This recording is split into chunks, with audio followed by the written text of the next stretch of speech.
informe fue un esfuerzo de investigación para poder hacer como tres lecturas, ¿no? Caracterizar cómo es la situación del suicidio de niños y adolescentes en Venezuela, hacer un análisis de políticas públicas que ha hecho el Estado en este tema, y un tercer elemento, bueno, que cómo es el tratamiento en los medios de comunicación sobre el tema del suicidio. Y a partir de esas tres lecturas van a poder emitir un conjunto de recomendaciones para afrontar una problemática. Entendemos, bueno, que el tema del suicidio en niños es un tema complejo, es un tema duro, muchas veces es un tema que no quiere ser tratado, pero bueno, nosotros presentamos el informe, bueno, como un punto de partida para problematizar y construir soluciones para proteger a los niños, sobre todo protegerlos en relación a su salud mental, que como presentamos en el informe, reconocemos la salud mental como derecho. Claro. Ahora, esta incidencia o este hecho sobrevenido de la pandemia, ¿cómo ha agravado la situación de la salud mental de jóvenes, niños, adolescentes, las alteraciones del estado de ánimo y ese riesgo suicida que se ha visto últimamente? Nosotros entre el mes de enero del año 2019 a junio del año 2020 documentamos 26 suicidios de niños y adolescentes en 12 estados del país. Esa cifra lo que te arroja que el promedio mensual es de un niño por mes que sufre autoagresiones. Que hemos identificado también en SECODAP, en el Servicio de Atención Psicológica, encontramos un 29 a 30% de aumento de casos que representan alteraciones del estado de ánimo.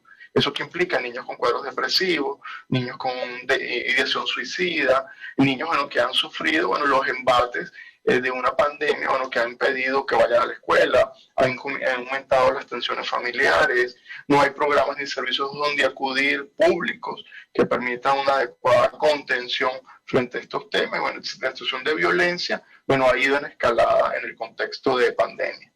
Y hay unos estados específicos donde se ha evidenciado ese incremento en autoagresión por parte de niños y adolescentes, Carlos. ¿Cuáles son esos estados? Fue un análisis hemerográfico. Yo quiero hacer como una precisión. No necesariamente los casos que logramos documentar son los casos que representan la totalidad del país. Nosotros alertamos que probablemente hay un subregistro, casos que ocurren que no necesariamente trascienden a lo público y no se documentan. Pero de esos 26 casos, el estado Falcón con 19% y el estado Guárico con 15%. Otros estados que tienen una alta tasa de incidencia es el estado Lara con 11,5% y el distrito capital, Anzoátegui, Mérida, Miranda y Nueva Esparta con un 7,7%. Son los datos que hemos logrado reflejar.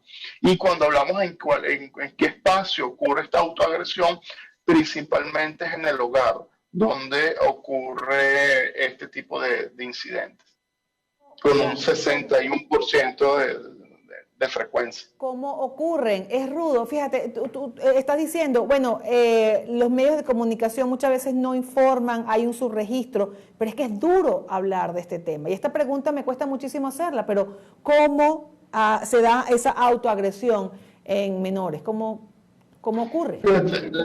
Las herramientas que se utilizan para cometer el suicidio principalmente es lanzarse al vacío o con un 19%. También el uso de cuerdas o instrumentos similares con un 38%. Y el uso de químicos, detergentes, drogas o similares en un 7%. En el 30% de los casos no se logra identificar cuál es el medio utilizado. Pero principalmente representan cuerdas o similares, que es lo más accesible para un niño o un adolescente. Tienen a mano. Es difícil hablar de este tema, Carlos, sin lugar a dudas. Dicen que la investigación lo han hecho por una investigación hemerográfica y la verdad es que estando en grupos de periodistas, la información que uno maneja siempre es que hay que hacerlo con muchísimo cuidado, es un tema sensible, es un tema delicado, pero hasta ahora esa data que debería proporcionar el gobierno, el Estado, ¿qué pasa con esa data? ¿Por qué nada más hacer este análisis desde el punto de vista hemerográfico? Bueno, porque no hay datos oficiales. El último boletín epidemiológico fue del año 2016 y el último anuario de mortalidad fue del año 2014. Entonces, tenemos muchos años que no sabemos las causas de muerte de los venezolanos. Y ahí yo creo que el reto es que el Estado presente las cifras. en función a los casos que se van reportando, bueno, cuál es la data oficial. Y cuando hablamos de tratar este tema en medios, lo que buscamos es que se problematice y sobre todo que sensibilice para poder identificar los factores de riesgo que indican que un niño tenga comprometida su salud mental y considera el suicidio como una alternativa. Porque hemos identificado que el detonante de la acción suicida en niños, en su mayoría de los casos, son conflictos familiares. Entonces, bueno, hay que hablar de este tema, hay que hablarlo con respeto, hay que hablarlo respetando la dignidad de las personas, pero el hecho de que no se discuta no implica que no ocurra. Entonces yo creo que es un tema, bueno, cómo lo manejamos con responsabilidad y respetando lo que te dice la ley, bueno, que el trabajo en medios no implica una injerencia a la vida privada o intimidad familiar. Creo que se puede presentar estos temas con dignidad y haciendo énfasis en los factores de riesgo y los factores de protección. Tenemos que cerrar, pero muy brevemente, Carlos, la recomendación a padres, representantes, dadas estas cifras. Bueno, la primera recomendación es estar atento a cómo están los niños, es saberlos escuchar, saberlos observar. Los niños también sufren las penurias y las dificultades de un contexto de pandemia y de una emergencia.